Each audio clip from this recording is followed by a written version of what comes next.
Question by Suleiman Khan, Birmingham, UK. What are the criteria that make a hadith sahih? What are the criteria for sahih hadith? There are basically 5 criteria for a hadith to be sahih. Number 1, the narrator should be of good character. That means he should be honest, he should be truthful, he should not lie, he should not cheat, he should be of good character. That is the first criteria. Number 2, he should be of very good memory, so that he can repeat what he has heard of the Prophet. Or according to Ibn Salah, it can also be that what he heard from the Prophet, he remembers it and he writes it down, and then if required, he can again read it. Even that's accepted. The second category is the memory should be very good. You can repeat it at any time, or at least remember it till the time he writes it. The third criteria for hadith to be sahih is that there should be a continuous chain of narrators. There should be consistency. I cannot say that I heard from my great-grandfather.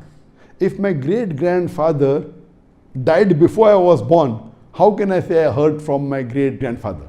So there should be a continuous chain of narrators. All the narrators should have met each other and personally heard from them.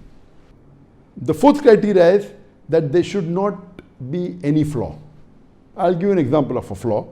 That 2 contemporary narrators who lived at the same time, if one chain of narrators says that narrator A heard from narrator B, and according to the Rijal, the history, we know that these 2 narrators, though they lived at the same time, but they never met.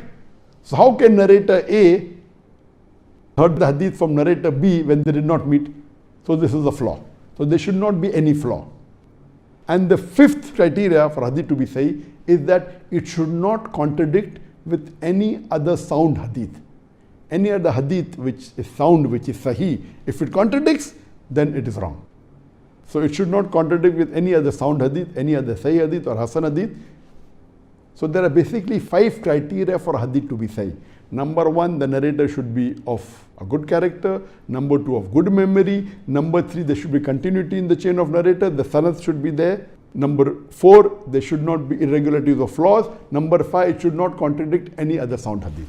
If all these 5 criteria are met, it is called a sahih hadith. If there is a slight flaw in any of these, then the hadith becomes hasan, but it is accepted. It is maqbool.